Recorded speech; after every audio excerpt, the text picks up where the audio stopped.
Just when the storm was about to hit, Carl transformed into a lone superhero for one last borrower. His body just wanted some space to flaunt a mini motorcycle and look. Carl stamped the approval without a second thought and marched into the meeting room, ready to embrace his magical life as an everyday loan officer. He somehow dished out over 500 loans in a month, making him the superhero of the loan world. Just when Carl thought he was doomed, fate decided to drop in first. Thanks to Carl's generosity, though small loan seekers were grateful, and surprisingly, the bank was rolling in dough.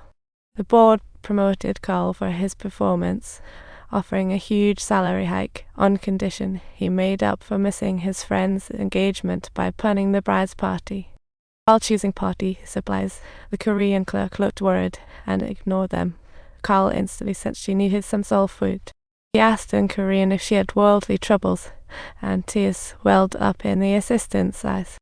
A lonely puzzle piece herself, Carl comforted her with a cheesy line about how destiny has a way of bringing the right person along. His heartfelt words broke her frown, reminding us that sometimes all we need is a touch of sincerity to light up each other's lives. The good times didn't last. A panicked man rushed in, yelling someone's jumping, and Carl instantly went to save the day. He dashed out to assess the situation, and what he saw left him speechless. An old man perched perilously on a ledge, flaunting his best drama performance. The old man seemed to want to end his thrilling life due to pressures and dilemmas, and Carl couldn't wait for the cops to pull off a rescue. Carl tried hard to persuade the old man, staring at him like a heart-wrenching green apple, utterly clueless about what to say next. Spotting a guitar in the corner, Carl suddenly yelled, "Wait up, I got something." "Where do you think you're going?"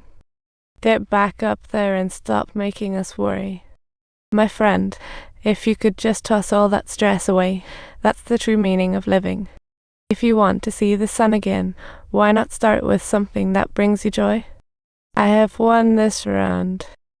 The old man's grip on the windowsill eased, as if he had heard the long-lost sound of laughter. The crowd below melted at Carl's melodic rescue, joining in a hushed sing-along, transforming the serious scene into an unexpected street concert. Ultimately, the old man was pulled back by Carl. Though lost, he wasn't alone walking the tightrope. Carl excitedly prepped for a getaway with his girlfriend, only to run into his ex-wife at the airport, life's little surprise package. No longer avoiding past emotions, he chatted casually. His ex-wife, seeing his heroic acts on TV, was utterly astonished. The revamped Carl boosted her impression points big time, and he confidently swooped up his waiting girlfriend for a dramatic exit. It was a spontaneous trip destination, the nearest flight, off to wherever the fun was. Boredom was banned everywhere. They dove into unprecedented fun, but the weather played a prank with dark clouds and buckets of rain. Carl whipped off his jacket, covering his girlfriend's head superhero style, then scooped her up to safety like a secret agent on a mission against rain. The ticket agent called the cops, asking, "Do you hate your country?" Suspecting Carl might be a spy due to his overly dramatic behavior. He finally realized he always bought tickets at the last minute and was learning to speak Korean for flying, definitely raising eyebrows. One quirk may be normal, but so many quirks in one person look super suspicious. To make matters worse, the police uncovered Carl had a 6-month marriage history. He hadn't told his girlfriend yet. "Were you married?" "Ah, yeah." "Oh, that was ages ago." "I really want to tell you, see, I promise." Luckily, Carl's lawyer friend arrived just in time to clear the air about the misunderstanding. Carl's bizarre actions stem from a seminar he attended months back, where he was brainwashed with the always say yes philosophy. Truth emerged, suspicion cleared, yet Carl faced true crisis. His girlfriend thought he lied all along. Carl's every single promise seemed like gaudy ornaments to her, truly hard to trust.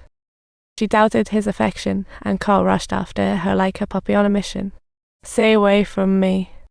Carl was completely shackled by the darn commitment. His body sensed Carl was beyond redemption. Since that day, Carl became a lost soul.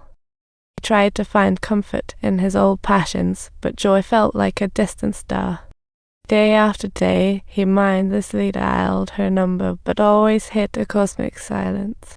He chased her to the bar where she performed, but she ignored him like he was invisible, all while everyone else jumped off that bridge like it was a game. He stayed the indecisive nice guy, agreeing to any unreasonable demand, and shockingly jumped off a bridge. But that leap didn't bring any freedom. Instead, he sunk deeper, drifting further away from his girlfriend. At that moment, his ex-wife called, now sorry and full of regret. She had already noticed Carl's transformation and, like a hypnotist, tried to reignite the old flames. Carl firmly turned down her invitation, but when she uttered no, chaos ensued, starting with an elevator malfunction.